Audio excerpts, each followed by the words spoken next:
दोस्तों, आज हम आपके साथ 10 मिस्टेक्स शेयर करने वाले हैं जिनको आप अगर अवॉइड कर सकते हैं तो आप 1-2 महीनों के अंदर प्रॉफिटेबल ट्रेडर बन जाएंगे।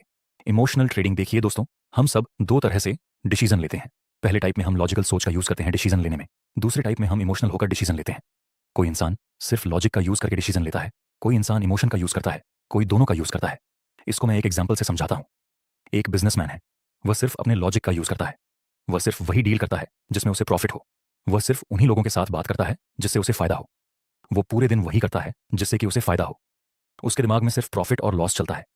एक दूसरा बिजनेसमैन है जो कभी कभी इमोशनल होकर डिसीजन ले लेता है। जैसे कि कोई उसे खुश कर दे तो उसके साथ डील कर लेता है। अगर किसी की बात बुरी लग जाए और गुस्सा आ जाए तो उसके साथ डील नहीं करता। अगर उसका कोई बिजनेस पार्टनर उसके साथ धोखा करे या चीट करे या फिर गद्दारी करे तो वह दुखी हो जाता है। आपको क्या लगता है, कौन सा बिजनेसमैन 5 साल के बाद ज्यादा सक्सेसफुल होगा, पहला वाला या दूसरा वाला? डेफिनेटली पहला वाला, क्योंकि उसने डिसीजन लेने में लॉजिक का यूज किया है, ना कि इमोशन का। ऐसे ही ट्रेडिंग में आपका ध्यान होना चाहिए सिर्फ और सिर्फ प्रॉफिट एंड लॉस के ऊपर। अगर आपने इमोशनल होकर ट्रेडिंग की तो फिर आप प्रॉफिटेबल ट्रेडर नहीं बन सकते। आपने लालच में आकर ट्रेड किया, आपका लॉस होगा। ट्रेड लेने से पहले डर गए, लॉस होगा। Revenge trading, over trading, FOMO, ये सब आप इमोशनल होकर करते हैं। इसलिए आज से और अभी से इमोशनल ट्रेडिंग को अवॉइड कर दो, क्योंकि बिजनेस में इमोशंस की कोई जगह नहीं है। रिलेशन में लोग इमोशंस के बेस पर डिसीजन लेते हैं, जैसे लव का इमोशन, केयर का इमोशन, सेफ्टी का इमोशन। लेकिन ट्रेडिंग कोई रिलेशन तो है नहीं, इट्स प्योर बिजनेस। तो बिजनेस में आपको सिर्फ लॉजिकल डिसीजन लेने हैं। आई रिपीट, ट्रेडिंग और बिजनेस में इमोशंस की कोई जगह नहीं है। मिस्टेक नंबर 2, रिस्क मैनेजमेंट के साथ खिलवाड़ करना। अगर आप प्रॉपर रिस्क मैनेजमेंट को फॉलो नहीं करते तो फिर आप कभी भी प्रॉफिटेबल ट्रेडर नहीं बन सकते। आपके ट्रेड में 1 से 2 या 1 से 3 का रिस्क रिवॉर्ड रेशियो मिनिमम होना ही चाहिए। मिस्टेक नंबर 3, टेलीग्राम के टिप्स पर ट्रेडिंग करना। बहुत सारे लोग पैसा देकर टेलीग्राम के ग्रुप में ज्वाइन होते हैं, टिप्स मिलती हैं, उसके ऊपर ट्रेड करते हैं। अगर आप यह गलती करते हैं तो फिर आपको इसे आज ही बंद कर देना चाहिए, क्योंकि टिप्स पर ट्रेड करने में आप दूसरों पर डिपेंड रहते हैं और दूसरों पर डिपेंड रहकर कोई भी कामयाब नहीं बन सकता। आपको अपनी खुद की लड़ाई खुद ही लड़नी है। Mistake number 4, live trading copy करना। आजकल यह ट्रेंड काफी चल रहा है। यूट्यूब में जो इन्फ्लुएंसर लाइव ट्रेडिंग करते हैं, वह जो ट्रेड लेते हैं, लोग उसी के साथ ट्रेड करने लगते हैं। दोस्तों, लाइव ट्रेडिंग सीखने के लिए है, आप इसे कॉपी मत करिए। लाइव ट्रेडिंग बहुत अच्छी चीज है। आप लाइव ट्रेडिंग से सामने वाले का माइंडसेट सीख सकते हैं, उसका ट्रेड लेने का तरीका, उसका रिस्क रिवॉर्ड रेशियो और रिस्क मैनेजमेंट, ये सब कुछ आप लाइव ट्रेडिंग से सीख सकते हैं। मिस्टेक नंबर 5, अलग अलग स्ट्रेटजी को सिर्फ सीखते रहना। आपको लगेगा कि ज्यादा सीखने से ज्यादा रिजल्ट मिलेगा। बिल्कुल सही है, लेकिन सिर्फ ज्यादा सीखने से काम नहीं चलेगा।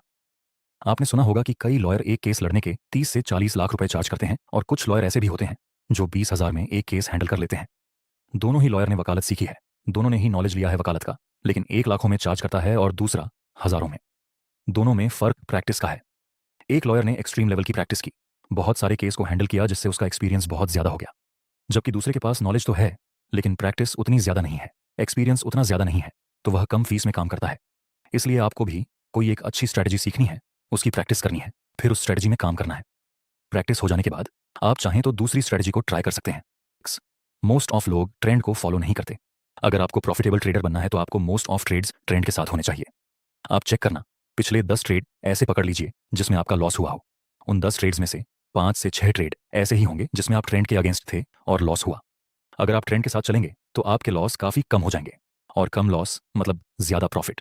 इसलिए प्रॉफिटेबल बनने के लिए जरूरी है कि आप ट्रेंड के साथ काम करें, ना कि ट्रेंड के अगेंस्ट। और ट्रेंड के साथ चलना इसलिए भी जरूरी है क्योंकि कुछ कुछ जगह पे सब लोग बाय करते हैं और आप सेल, कोई कोई जगह पर सब लोग सेल करते हैं और आप बाय, तो जाहिर सी बात है कि आपका लॉस होगा। नंबर 7 दोस्तों, ये मिस्टेक काफी सारे लोग करते हैं और वह है सिर्फ एक टाइम फ्रेम में एनालिसिस करना।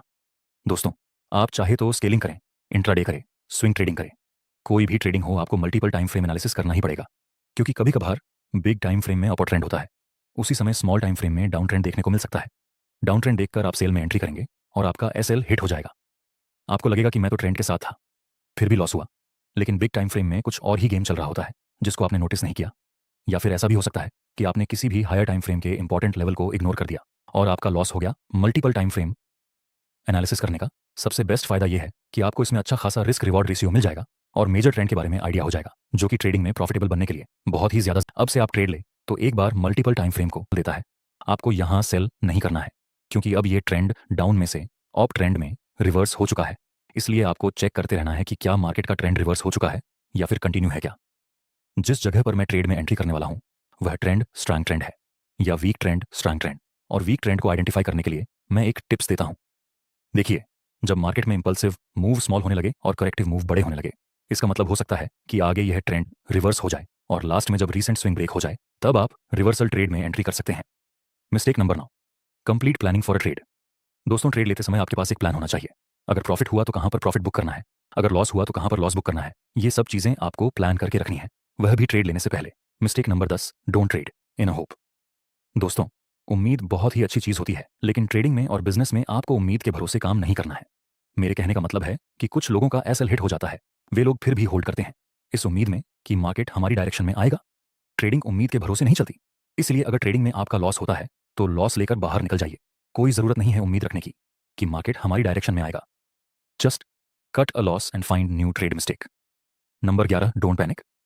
आपको ट्रेडिंग में ज्यादातर पैनिक स्थिति का सामना करना पड़ेगा, लेकिन पैनिक स्थिति तभी आएगी जब आप ज्यादा रिस्क लेंगे, तभी आपको टेंशन होगा, फ्रस्ट्रेशन होगा, सब कुछ होगा। लेकिन अगर आप स्मॉल रिस्क लेते हैं तो फिर टेंशन और फ्रस्ट्रेशन भी गायब हो जाती है। इसलिए पैनिक स्थिति को अवॉइड करने के लिए आप मिनिमम रिस्क के साथ काम करें और यह सब मिस्टेक को अपनी जर्नल में लिख लो और खुद से प्रॉमिस करें कि मैं आज से और अभी से यह 10 मिस्टेक्स को अवॉइड कर दूंगा। दोस्तों, आपको यह वीडियो कैसा लगा